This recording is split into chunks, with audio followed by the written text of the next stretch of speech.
श्रीरामपूर शहरात अवैध शस्त्र विक्रीवर पोलिसांनी मोठी कारवाई केली आहे। 2 विधी संघर्षित बालकांकडून विदेशी बनावटीची 2 पिस्तुले आणि 3 जिवंत काडतुसे जप्त करण्यात आली आहेत। तपासाअंती समोर आलं की हे शस्त्र विक्रीसाठी शादाब जावेद शेख या 28 वर्षाच्या युवकानं दिली होती। पोलिसांनी तात्काळ त्याच्या घरावर छापा टाकून आणखी 1 पिस्तूल आणि 1 जिवंत काडतूस ताब्यात घेतलं।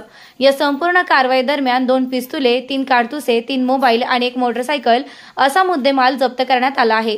शादाब शेखला अटक करण्यात आली असून त्याच्या विरोधात वाढीव कलमे लावून पुढील तपास सुरू आहे। ही शस्त्रे नक्की कुठून आणली, कोणाकडे विक्री करणार होते याचा सखोल तपास सुरू आहे। ही कारवाई जिल्हा पोलीस अधीक्षक सोमनाथ घारगे, अप्पर पोलीस अधीक्षक सोमनाथ वागचौरे, उपविभागीय अधिकारी जयदत्त भवर आणि पोलीस निरीक्षक नितीन देशमुख यांच्या मार्गदर्शनाखाली करण्यात आली। पोलीस उपनिरीक्षक आप्पासाहेब हंडाळ, चारुदत्त खोंडे आणि त्यांच्या पथकानं ही कारवाई केली आहे। गुन्ह्याचा पुढील तपास श्रीरामपूर शहर पोलिसांकडून सुरू आहे। प्रवरानगरी वार्तासाठी अरुण बोरुडे।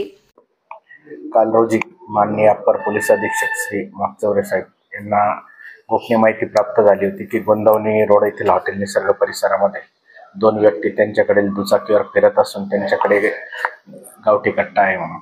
त्याबाबत साहेबांनी त्यांच्याकडील पथकाला श्रीरामपूर शहर पोलीस स्टेशनकडील पथकाला कारवाई करण्याबाबत आदेशित केले होते। पथकाने सदर ठिकाणी जाऊन चौकशी केली असता त्या ठिकाणी 2 विधी संघर्षित बालक दुचाकीवर फिरत असताना मिळून आले। तसेच त्यांच्या ताब्यात 1 गावठी कट्टा व 2 जिवंत काडतुसे मिळून आले। त्या कट्ट्याबाबत सदर विधी संघर्षित बालकांकडे जास्त सखोल चौकशी केली। त्यांच्याकडून समजले की त्यांनी सदरचा कट्टा त्यांचा मित्र शादाब जावेद शेख याच्याकडून विकत घेतला असून तो विक्री करण्याच्या उद्देशाने ताब्यात ठेवला आहे।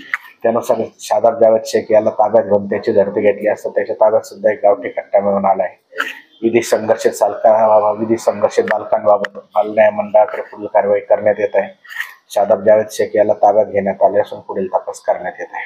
महाराष्ट्रातील ताज्या घडामोडी जाणून घेण्यासाठी प्रवरानगरी वार्ता या चॅनलला सबस्क्राइब करा, लाईक करा आणि बेल आयकॉन क्लिक करा। व्हिडिओ आवडल्यास शेअर करा।